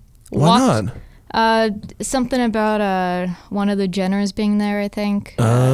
Bruce or Caitlin? Bruce Caitlin? Caitlin. I think that's, yeah. It's Caitlin now. Okay. Yeah. But I was like, oh man, well that sucks. And I saw this car across the way. I was like, well, I'm just gonna go check this out. Mm-hmm. And a year prior, I had been invited for Michelin to test out the new PS4S. Yeah. And one of the instructors for that day recognized me, introduced me to the owner of the company. Jim Glickenhaus. Yeah. Yeah. My old neighbor. Really? Yeah, from on the East Coast. He's so nice. Yeah. Yeah. How crazy is the car? Amazing. It wasn't running when I was there. But did you get to go poke around it and stuff? Oh yeah, I did a whole walk around video on it. I've never seen one in person. I've only seen the pictures of it. It's beautiful. It looks striking. Oh yeah. It looks like a Maserati MC12 a little bit. They did a great From job the back. with it. But I was at that. You were at PS4S on the rain day, right? Yeah. Yeah, I was there on the super rainy day. So we were there the same time. Yeah, I think so. I went there the second one. Yeah, I don't know. The rain where there was literally like inches of standing water on the racetrack. Yeah. It's so funny the way racing drivers act. Like everyone else is like, this is annoying. It's raining. The racetrack is like, you guys are so lucky. You get to test this in the rain. Like, yeah. It was great. It actually worked out. Those tires were awesome in the rain. It handled so well. Yeah, they're good tires. I was a little freaked out. You know, the autocourse at the very end, you're supposed to brake super hard. Mm-hmm. Stop box. Yeah. That gets everybody. I was so nervous because of the amount of water that was on the ground. Yeah. But it handled up just fine. Well, the strategy with that stuff, if you get to go to a bunch of different press launches, you learn is you always go last. When you go last, all the water has been dispersed from the track. Now I know. Now you know. In a stop box exercise, you always want to go last. Okay. Yeah. My early, I think 2011 Ultimate Streetcar Invitational, I got invited in Las Vegas. And I was like, I'm always the guy that they're like, ding ding, dinner bell, and I'm like, vroom, first in line. You know what I mean? With anything, I'm always want to be the first in line. It's just like in my fucking thing. First one out on the track, it's like 41 degrees in Las Vegas, and I sailed off the track on my warm-up lap. Really? Yeah. After that, I learned let the other people heat the track up first. Right. Yo, so when I went to the speed shop, you were building this really funny convertible 240 as well. Oh yeah, the S13. There's an S13 that was like one of those weird convertible conversion things. Well, it was a company out of Long Beach actually that took a bunch of them, hacked off the top, put like 700 pounds of bracing on it, and called it a vert. Yeah, there's a not great picture of it, but that is it. Yeah. It was from ASC, right? It's an American Sunroof company. I don't want to say for sure, but I think that's what it was. Because we had this discussion, right? Yeah. It's American Sunroof Company, which also cut the roof off Mustangs and made weird convertibles out of Mustangs. But they only did it with the automatics. Yeah, you couldn't get one with a stick, right? Yeah. So your goal is to take an automatic one and make the sporty one, right? Well, this one's getting the RB26, so I'm actually going to do a CD09 with it. What's CD09? The G35 6-speed. Oh, cool. Yeah. You can put that on an RB? Yeah, you have to run an adapter plate. Collins makes it, but is that a better idea than just getting a Skyline gearbox? The Skyline one, I believe, is unless you want to run all-wheel drive, it's actually a 5-speed. Oh. I could be wrong on this. Oh, you'd have to get a GTST one or something. Maybe, I don't know. Can you do it without all-wheel drive? Well, this would be a rear-wheel drive build. No, I know, but you can't use a Skyline gearbox without making the car all-wheel drive? I'm not sure about that. I wouldn't think so, yeah. Really? Because they have rear-wheel drive Skylines. Yeah. So they use I'm something. pretty sure those are the 5 speeds though. They are 5 speeds. Yeah. Oh, and you wanted a 6. Yes. Sorry. Okay. I dropped that part that you wanted in the 6th gear. I apologize. No, okay. Yeah, you'd probably need an R34 gearbox, and then that would be a whole. I bet anything off an R34 is like way expensive now, right? They're getting so pricey. It's crazy. I wish I would have bought one years ago. Where would you have kept it? In like a garage hidden. Somewhere in Canada? A garage I don't have, yeah. Storage unit? It's tempting, right? It's the price is still going up on them too. Well, that's the problem. Is they're more expensive than they have ever been, and yet it's still a buy. Yeah. It's frustrating like that. I feel the same way about many 911s. Yeah, actually, when I was in Japan, we were talking about the S15. I got to drive an R34. It was a GTT though, but it was still a lot of fun. Super fun. Oh yeah. Yeah, I drove an R32 GTST that a guy paid like $9,000 for. It was Really? it was like a nothing high mile GTST car. You know, I mean, it wasn't bad. I'm not trying to shit on the guy. Like, it was fine, but it was not special. But it was fun, really fun. It was shocking. It was a great car. It was like 80% as fun as a real GTR. It was pretty fun. I haven't driven the R35s. So You haven't driven a new GTR? Uh-uh. They're so big. I hear, and the interior I hear small, is like super plasticky and like it doesn't really feel like. I don't know about plasticky, but like it feels like a Nissan. It doesn't feel like it's more special inside than a Maxima, really. Okay. I mean, I can respect that. From what I've heard, at least, that it being more plastic, I can respect that they'd put more of the time of engineering into the motor and the suspension and all that, as opposed to interior. But Yeah. I haven't driven one, so I can't really. You should say. drive one. Some fan out there, get Amelia in a GTR. She really should be in a GTR at this point. Yeah, they're very unique.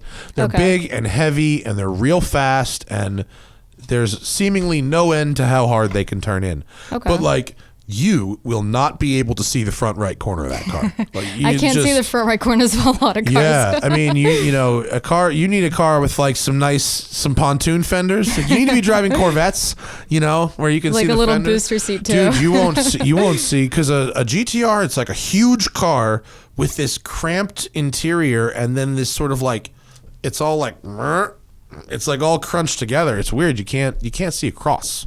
Strange. You'd have a problem. Short people have a problem with GTRs, which is weird because, you know, Japan. It's actually not weird because tall people also have a problem with GTRs. What's your what's your all the money in the world dream car?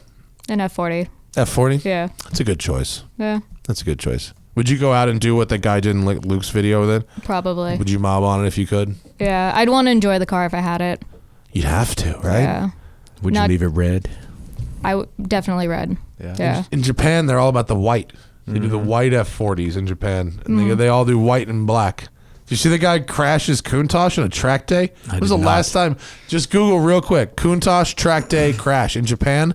It was one of those like super JDM midnight club kind of guys with the crazy decorations on their car. Okay. But this fool like took his Countach to track days. There's the before up top, white center. Yep. That's what it that's what it looked like. Where's the after? You click on the article that picture came from. That's what the article was called. Good Night Midnight. Oh no. It's the entire rear subframe appears to have been ripped out of it. Wow. Yeah, I mean, look. It's quite an impressive crash. Right? I don't think it actually, if you scroll down, I think there's a series of images that shows the crash. First off, gangster as fuck, this guy with this Countach on the track day. It looks like he dropped a wheel on the inside there, right? And then just went across the track again. Yeah, but Just that lateral motion took it out, huh? Yeah.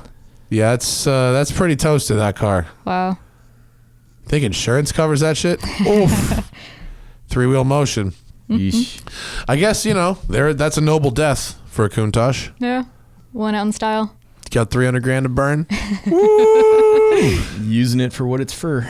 I don't think a Countach would be good on a racetrack. That's like a 7/10 kind of car. Yeah, right. That's an Angeles Crest Highway car. That's not a racetrack car. I do. Ford GT, new Ford GT, that's a racetrack car. Yeah. That's nice. That's very nice. Let's see. What's the goal? Where do you want to be with this? Do you just want to? Well, my end goal, I'd say, is acting. Oh, Yeah.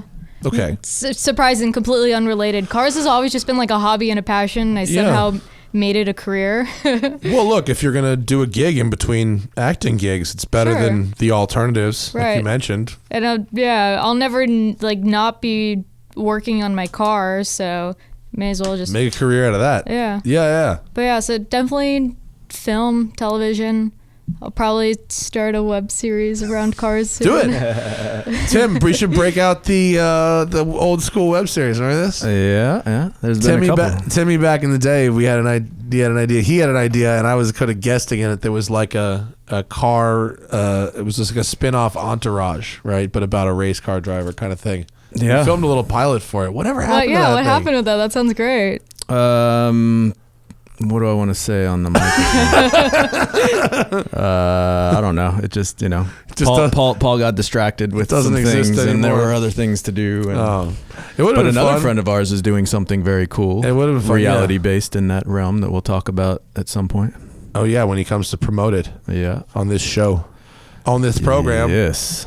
It might have something to do with a Ford GT. It might be in that lineage. Who knows? Maybe. If you, if you just discovered the Angeles Forest, I bet you haven't gone west in a while, huh? Oh no, not since. That's where it's all about. It's still super sketchy to me, like coming from like being on the track all the time to now having to watch out for, bikers and joggers and Yeah, weekdays, yeah. early morning weekdays are your friend. Yeah. Don't drive on weekends. The weekends are for suckers. Yeah. That's for the suckers. No, you got to drive on weekdays. You're a professional now. You're in the industry. You're not an amateur anymore. You're a fucking pro. That's true. You got to go when the pros go, real early, away from the people. Not like 6 a.m. early though, right? Sunrise. You go to the sunrise. Come on. I'm with you. I'll meet you at 10. We'll go have some Yeah, fun. 10 sounds good. You guys are lame. The early bird gets the open canyon. I'm telling you. The air is nice. Huh? Sun rising, crisp air. Oh my God, All up there, alone. Yeah. it's the best. That's why I love early morning up there when the fog lifts off the road. It is just the best. It's so nice. It's like very zen. You get that whole road to yourself. It's really good stuff. I like it. You've sold me. I'm now gonna go in the Right? morning. I could sell a road to anybody. Speaking of which, look, grab that book right there. They just sent me this. Check this out. This is a book. Look how thick this book is. Kind of a heavy book. This book's like 600 pages, and it's entirely a photo book about driving 4 alpine passes in Switzerland.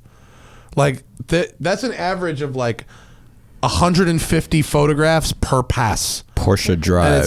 Porsche Drive. I just showed up today. Here, wait. It just showed up today, but it's really lovely presented. I haven't looked through it yet, but look at this. Every single page is just crazy alpine roads. And it's how many pages? So there's maps too. There's Tell you maps. Which one is? Well, this is the best part. The best part, it's 422 pages for 4 drives.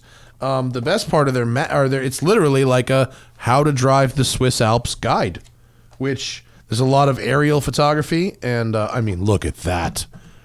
Have you driven in Europe before? No, I was too young to drive when I Oh was my there. God. Yeah. You have to go over there, and it's so remarkably civil. It's like open passing practically. And look at these roads. I mean, that's great. how do you not want to go to Switzerland and drive that? That is the Furka Pass, which I've driven, and it's spectacular. Thank you for sending Is me the Stelvio Porsche Pass Drive. ruined now? Is it just Stelvio traffic Pass all the time? sucks. Yeah. Stelvio Pass, you know Stelvio Pass? I do not. You will when you see a picture of it. Tim, pull up a picture of Stelvio Pass. A couple years ago, back when Top Gear ruled the world, Top Gear called it the best driving road in the world, Okay. which could be true. Yeah, there it is. Be okay. true. Yeah, I know this. Very, very famous, zigzaggy back and forth. One side is Switzerland, the other side is Italy. You're looking at the Italy side. Okay. It's super, super crowded. Super crowded. And so if you go at literally 6 a.m. or 5 a.m., you could drive it with very little traffic on it.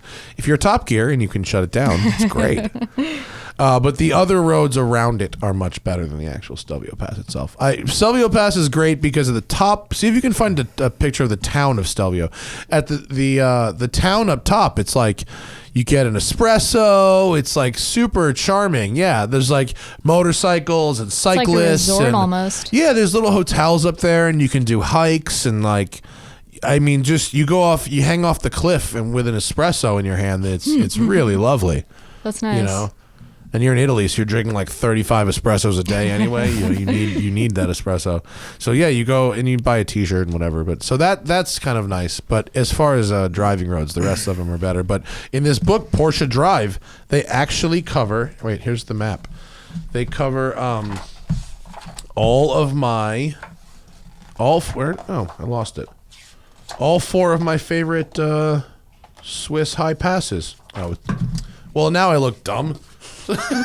Trust me, it's there. Thank you for sending that down. What's next in your world of travels?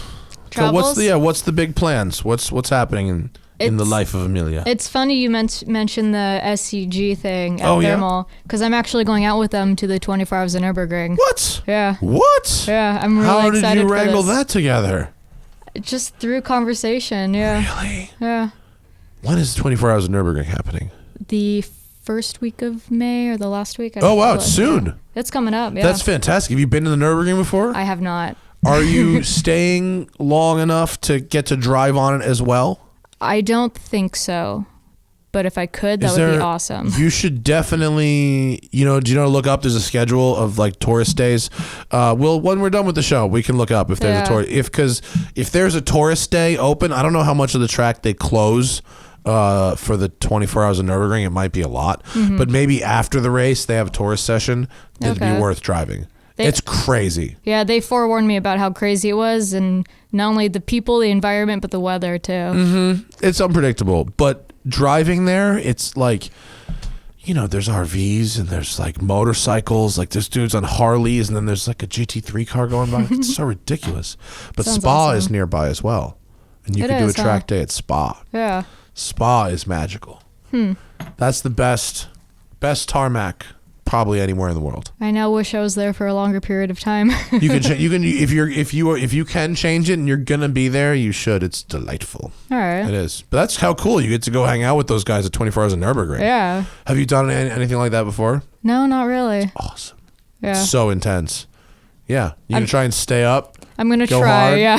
Hence the try. Yeah. It gets really like 7, 8 a.m. It gets really brutal. Oh boy. But you know what? The Nürburgring actually, because it's so big and because there's so much to see and because